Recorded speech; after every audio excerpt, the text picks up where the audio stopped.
오늘은 고린도 전서 5장 말씀입니다. 여기서는 이제 음행한 자를 판단하라, 음행한 자를 징계하라라고 하는 그런 말씀이 나오고 있습니다. 고린도 교회에 이 파벌의 문제로 인하여서 어려움을 당해서 당파 싸움이 진행되었는데, 또 그런 싸움 과정 중에 또 하나의 큰 문제가 음행의 문제가 있었다라고 하는 것입니다. 이 죄라는 것은 한 가지 죄만 나오는 것이 아니라 다 연결이 됩니다. 이 사단의 역사는 서로 시기하고 질투하고 분쟁하는 문제에는 우상숭배하고 연결되고, 우상숭배는 또 무엇하고 연결됩니까? 음행하고 연결되게 되어 있습니다. 다 같이 갑니다. 그러니까 뭔 죄 하나만 보이면 그 죄만 있는 것이 아니라는 것입니다. 그래서 영적 전쟁이다라고 하는 것입니다. 1절 보면요, 너희 중에 심지어 음행이 있다 함을 들으니 그런 음행은 이방인 중에서도 없는 것이라. 누가 그 아버지의 아내를 취하였다 하는도다. 이거는 하나님을 모르는 세상 사람들에게도 요거도 먹을 짓거리다라고 하는 것입니다. 그런 일이 어떻게 고린도 교회 안에서 있을 수 있느냐라고 하는 것입니다. 영적으로 우상숭배다는 것입니다. 누가 그 아버지의 아내를 취하였다라고 하는 것은 그 아버지도 문제지만 아버지의 계모다는 것입니다. 아버지의 계모를 취했다라고 하는 것입니다. 아버지가 아마 둘째 부인이 있었는가 봅니다. 그 계모를 또 아들이 취하고, 이런 일이 있을 수가 있느냐라고 하는 것입니다. 그러면서도 사랑의 하나님인데 이런 것도 회개하면 다 용서해 주겠지. 내가 회개 기도했어. 그래 놓고는 진실로 그걸 뉘우치질 않아. 그리고 다른 사람들도 그리스도의 사랑으로 용서해 줘야지, 이해해 줘야지, 이렇게 넘어가 버렸다는 것입니다. 자, 2절이요. 그리하고도 너희가 오히려 교만하여져서 어찌하여 통한이 여기지 아니하고 그 일 행한 자를 너희 중에서 쫓아내지 아니하였느냐.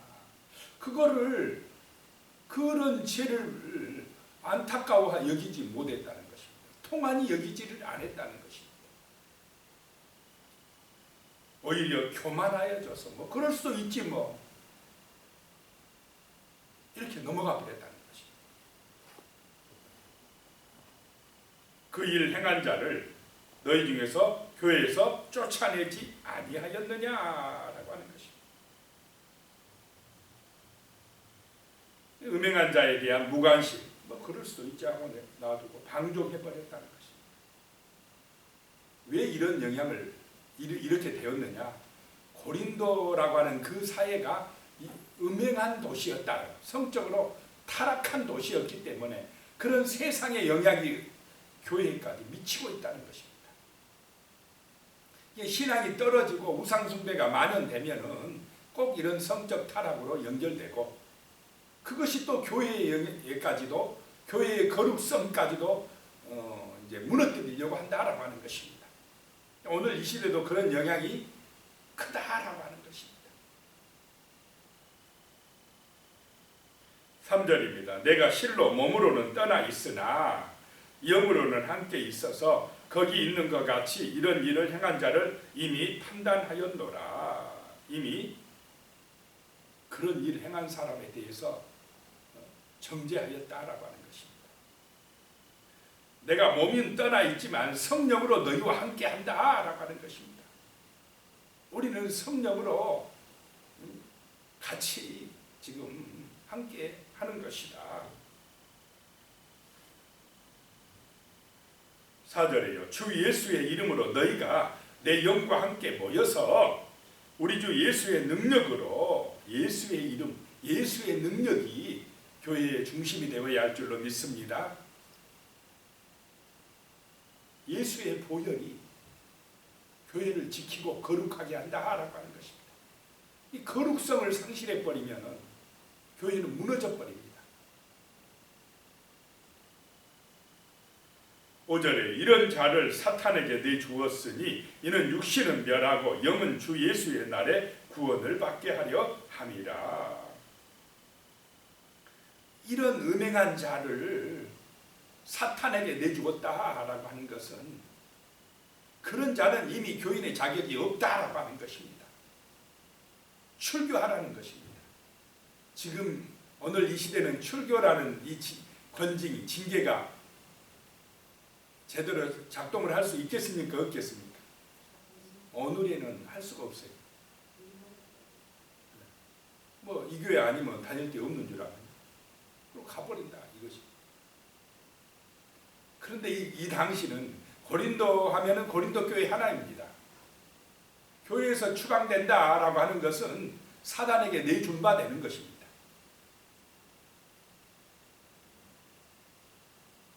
하나님의 나라에서 추방되는 그런 결정이나 마찬가지였다라고 하는 것입니다. 그렇게 하는 것은 그 사람을 막 저주하고 그럴 목적이 아니라 그렇게 해서라도 어떻게 하려고 하는 의도입니까? 그 죄를 진짜 뉘우치고 회개하고 돌아오게 하기 위한 권징이다라고 하는 것입니다. 그 영혼을 살리기 위한 목적이었다.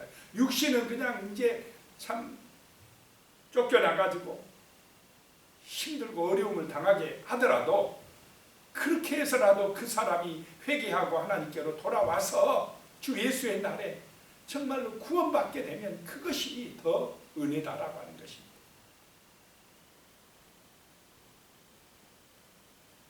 (6절입니다) 너희가 자랑하는 것이 옳지 아니하도다.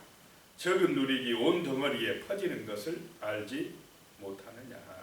이 누룩은 죄를 상징합니다. 여기서는 죄를 상징합니다.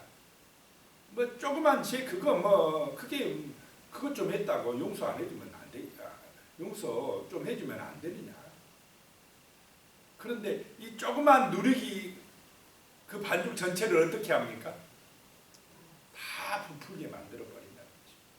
작은 죄가 이제 교회를 들어오면 그 죄가 전염성이 강해가지고 교회 전체의 거룩성을 그냥 훼손시켜 버린다라고 하는 것입니다.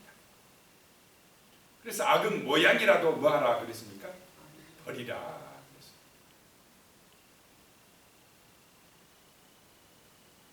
7절에요. 너희는 누룩 없는 자인데 새 덩어리가 되기 위하여 묵은 누룩을 내버리라. 우리의 유월절 양 곧 그리스도께서 희생되셨느니라. 누룩 없는 자라고 하는 것은 예수의 피로 재시침 받은 자, 예수 그리스도를 믿음으로 거듭난 자라고 하는 것입니다. 자, 예수의 피의 은혜가, 성령의 은혜가 내 마음에 충만하면 우리가 이렇게 죄짓고 음행하고 타락할 수가 있겠습니까? 없겠습니까? 그런 죄에 빠질 수가 없습니다. 그런 유혹과 시험을 이기게 된다는 것입니다. 예수의 능력으로. 내 힘으로 안 되는 줄로 믿으시기 바랍니다. 예수의 피가, 성령의 은혜가, 성령의 능력이 나를 지켜준다는 것입니다. 그래서 기도하고 은혜를 사모해야 된다는 것입니다. 세상을 따라가면 무너집니다. 거룩성이 무너지고 우리의 교회가 무너지게 되어 있습니다. 묵은 누룩은 육신의 정욕과 술 취함과 우상 숭배와 방탕함 이런 것들이 교회 안에 들어오지 못하게 하라 이 말입니다. 묵은 누룩. 그 묵은 누룩이 조그만 게 들어오면은 교회 전체를 그냥 전염시킨다라고 하는 것입니다.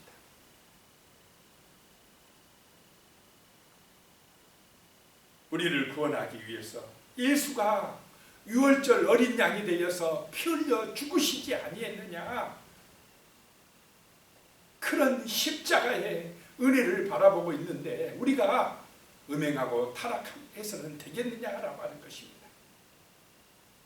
자, 십자가의 은혜가 임하면 거룩한 길로 갈 줄로 믿습니다. 거룩한 교회, 거룩한 성도다라고 하는 것입니다. 그런데 세상이 약해지면요, 이 교회의 거룩성을 무너뜨리려고 한다는 것입니다. 8절에요. 이러므로 우리가 명절을 지키되 묵은 누룩으로도 말고 악하고 악의에 찬 누룩으로도 말고 누룩이 없이 오직 순전함과 진실함의 떡으로 하자. 그래서 6월절은 누룩 없는 뭐를 먹으라 그랬습니까? 누룩 없는 떡을 먹으라. 6월절 기간 그 명절을 지켜라. 오직 순전함과 진실함의 떡으로 하자. 순수하고 순전하고 진실한 그런 삶, 그런 그리스도인의 성별된 삶을 살도록 힘쓰라라고 하는 것입니다. 그 타락한 고린도 사회에서 이 교회의 순수성과 거룩성을 지켜나가기 위한 것은 영적 싸움이라는 것입니다. 그런데 교회가 이제 어떤 그런 음행한 자를 용납을 해버리면 저렇게 살아도 괜찮네 하고 다른 성도들도 다 따라가게 된다는 것입니다. 9절에 내가 너희에게 쓴 편지에 음행하는 자들을 사귀지 말라 하였거니와, 이 고린도전서 앞에 쓴 편지가 있나 봅니다. 지금은 전해지지를 않지만은 전에 쓴 편지에 음행하는 자들을 사귀지 말라 하였거니와, 얼마나 이 음행이 신앙에 적이 되는지 지금 바울이 사귀지 말라 그런 편지를 썼다는 것입니다. 10절에 이 말은 이 세상에 음행하는 자들이나 탐하는 자들이나 속여 빼앗는 자들이나 우상 숭배하는 자들을 도무지 사귀지 말라 하는 것이 아니니, 만일 그리하려면 너희가 세상 밖으로 나가야 할 것이니라. 세상을 보니까 너무 더러워. 세상이 너무 악해. 이런 세상 속에 살다 보면은 우리도 물들 것 같아. 그래 속세를 떠나자 하고 어떤 사람들은 수도원을 세우기도 했습니다. 산속으로 들어가고 세상하고 등지고 들어가기도 했지만은, 자, 예수님은 교회를 산속에 세우라고 그랬습니까? 세상 속에 세우라고 그랬습니까? 세상 가운데 들어가라는 것이. 깜깜한 가운데 가서 빛을 발하라고 그랬습니다. 소금이 되라고 그랬습니다. 그 속에 들어가서 세상에 물들지 말고 그 속에서 예수를 본받아 살아감으로 거룩한 교회를 만들어서 세상을 구원으로 인도하라라고 하는 것이 주님의 뜻인 줄로 믿으시기 바랍니다. 내가 음행하는 자들을 사귀지 말라 한 것은 그런 세상 사람, 예수 믿지 않는 세상 사람들, 죄짓고 음행하고 탐하고 우상 숭배하고 하는 사람들을 도무지 사귀지 말라 그런 의미가 아니다. 그러려면 세상 밖으로 가야 되는데 그런 의미가 아니라, 11절에 이제 내가 너희에게 쓴 것은 만일 어떤 형제라 일컫는 자가 음행하거나 탐욕을 부리거나 우상 숭배를 하거나 모욕하거나 술 취하거나 속여 빼앗거든 사귀지도 말고 그런 자와는 함께 먹지도 말라 합니다. 어떤 형제라 일컫는 자는 누구입니까?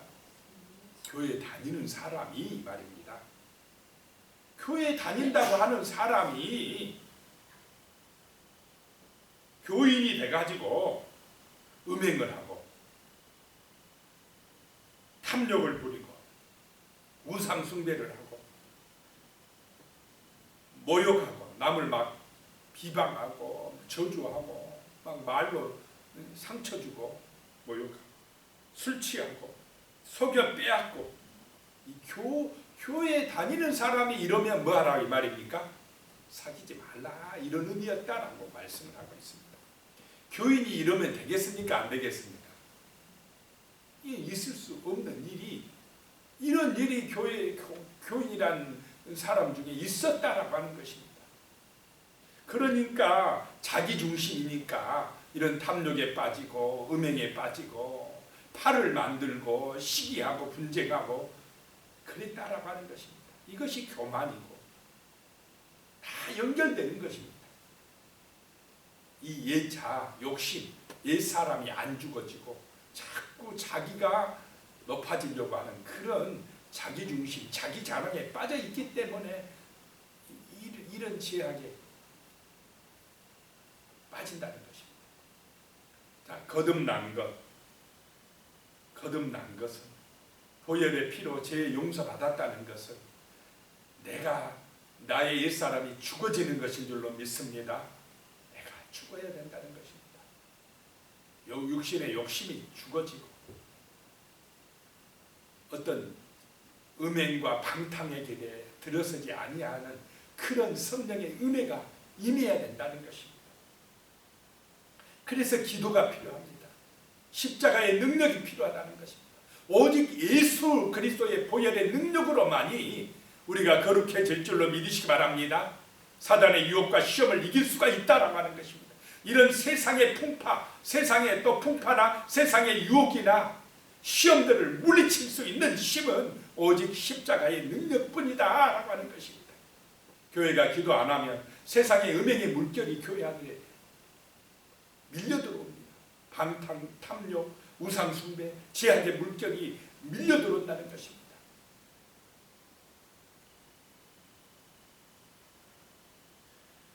(12절에요) 밖에 있는 사람들을 판단하는 것이야 내가 무슨 상관이 있으리요? 나는 교회 안에 있는 사람들이야 너희가 판단하지 아니하랴. 치리해야 되지 않겠느냐라고 하는 것입니다. 그런 사람들을 교회가 내버려 둬버리니까 괜찮겠네. 윤리적으로도 교회는 깨끗해야 될 줄로 믿습니다. 세상 사람들이 짓는 죄 함부로 짓지 않아야 된다는 것입니다. 13절에요. 밖에 있는 사람들은 하나님이 심판하시려니와 이 악한 사람은 너희 중에서 내쫓으라. 세상 사람들이야 교회가 그들을 판단하고 정죄할 필요는 없지만 징계할 수도 없지만은 그런 세상 사람들의 죄악은 하나님이 심판하시거니와 교회 안에서 죄짓고 방탕하고 음행하고 하는 사람에 대해서는 누가 징계하라 이 말입니까? 교회가 징계하라. 그래야 그 영혼을 살릴 수가 있다라고 하는 그런 말씀입니다.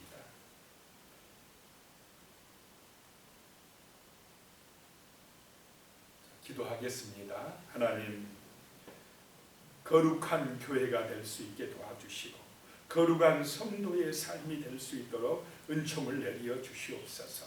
정말 우리가 신앙을 지켜나가기 위해서 누룩없는 떡이 될 수 있도록 도와주시옵소서. 예수의 보혈의 피, 그 십자가의 은혜를 의지함으로 순전함과 진실함으로 우리의 거룩성을 지켜나갈 수 있도록 도와주시옵소서. 하나님, 세속화의 물결에 아버지 하나님 우리가 물들지 아니하게 도와주시고 정말로 아버지 하나님 성령의 감동과 은혜 안에서 믿음으로 승리할 수 있도록 인도하여 주시옵소서. 예수님의 이름으로 기도드리오며 이제는 우리 주 예수 그리스도의 은혜와 하나님 아버지의 무한하신 사랑과 성령님의 교통하시고 함께하시고 도우시는 은혜가 영원히 함께하시기를 축원하옵나이다. 아멘.